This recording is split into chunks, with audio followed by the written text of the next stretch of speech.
Billion crypto লেনদেন করা হয়েছে।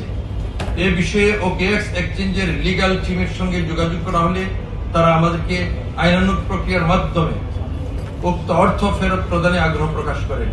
এরই ধারাবাহিকতা বিজ্ঞ আদালতের শরণাপন্ন হলে বিজ্ঞ আদালত উক্ত মামলায় পাচারকৃত অর্থ ফেরত আনতে রাষ্ট্রায়ত্ত সোনালী ব্যাংকের সহযোগিতা নিতে বলেন। সেই প্রেক্ষিতে আমরা বিভিন্ন পর্যায়ে আলোচনার মাধ্যমে মালিবাগ শাখায় আমাদের সিআইডি 3 সেকশনের 3 ইউনিটের 3 জন বিশেষ পুলিশ সুপারের সিগনেচারের মাধ্যমে একটা যৌথ অ্যাকাউন্ট খুলি। বিজ্ঞ আদালত ও স্বরাষ্ট্র মন্ত্রণালয়ের নির্দেশনা মোতাবেক এই পাচারকৃত ক্রিপ্টোকারেন্সি বৈধ মুদ্রায় রূপান্তর ও হস্তান্তরের লক্ষ্যে অ্যাসেট রিয়েলিটি লিমিটেডের সাথে সিআইডি বাংলাদেশ পুলিশের একটা লিখিত চুক্তি সম্পাদিত হয়। অনেক আলোচনার পরে এই পদ্ধতিতে আমরা উপনীত হই।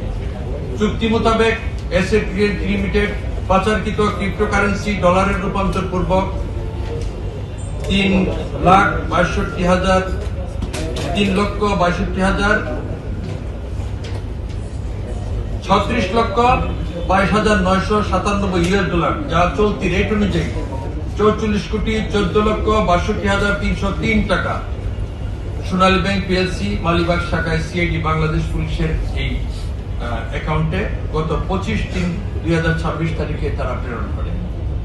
পরবর্তীতে আমরা এই বিজ্ঞ আদালতের নির্দেশ মোতাবেক ভিকটিমদের অর্থ কিভাবে ফেরত প্রদান করা যায় সেটা আদালতের এবং প্রচলিত আইনের মাধ্যমে আমরা সেটা ডিসবার্স করব।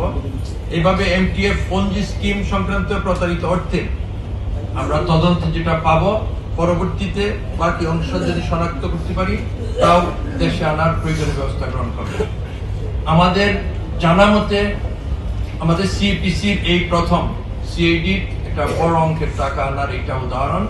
আমরা আশা করি এখন থেকে পরবর্তী সময়ে এরকম অভিযোগ আমাদের কাছে আসলে লিগ্যাল মাধ্যমে কনসার্ন থানায়, যেটা আমাদের প্রেডিকেট অফেন্স, যেটা আমাদের শিডিউলভুক্ত, আমরা এই পদ্ধতিতে আগাবো। যেহেতু আমরা একবার চর্চা করেছি, পদ্ধতিটা আমাদের নলেজে চলে আসছে।